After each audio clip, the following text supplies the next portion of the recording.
The basic concept of প্রোগ্রামিংয়ের প্রথম লেকচারে আপনাদের সবাইকে স্বাগতম।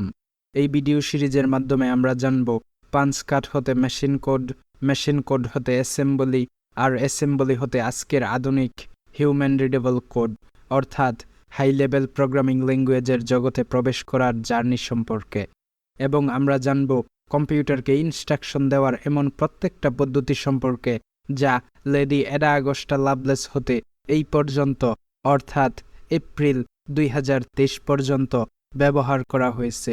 যেহেতু ভিডিওর কনসেপ্টগুলো পুরনো, তাই নতুনদের সুবিধার স্বার্থে আমরা পাঞ্চ কার্ড হতে মেশিন কোড হতে অ্যাসেম্বলি, আর অ্যাসেম্বলি হতে হিউম্যান রিডেবল কোড সম্পর্কে না জেনে হিউম্যান রিডেবল কোড হতে অ্যাসেম্বলি, আর অ্যাসেম্বলি হতে মেশিন কোড, আর মেশিন কোড হতে পাঞ্চ কার্ড সম্পর্কে জানব। তবে এই বিষয়গুলি জানার পূর্বে আমাদের জানা প্রয়োজন, যখন প্রোগ্রামিংয়ের কনসেপ্টই ছিল না তখন কম্পিউটার কিভাবে কাজ করত, অথবা তখন কম্পিউটারকে কিভাবে ইনস্ট্রাকশন দেওয়া হতো।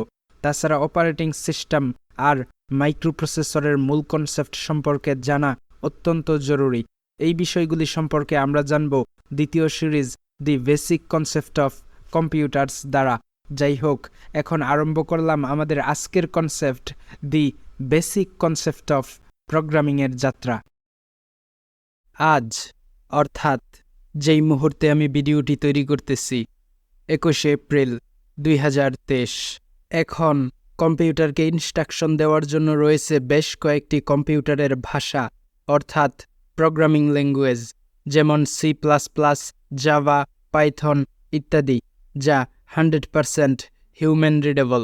তবে পূর্বে কম্পিউটারকে ইনস্ট্রাকশন দেওয়ার প্রক্রিয়াটা এরকম ছিল না। পূর্বে কম্পিউটারকে কিভাবে ইনস্ট্রাকশন দেওয়া হতো তা জানার পূর্বে আমাদের জানা প্রয়োজন এখন কম্পিউটারকে কিভাবে ইনস্ট্রাকশন দেওয়া হয়।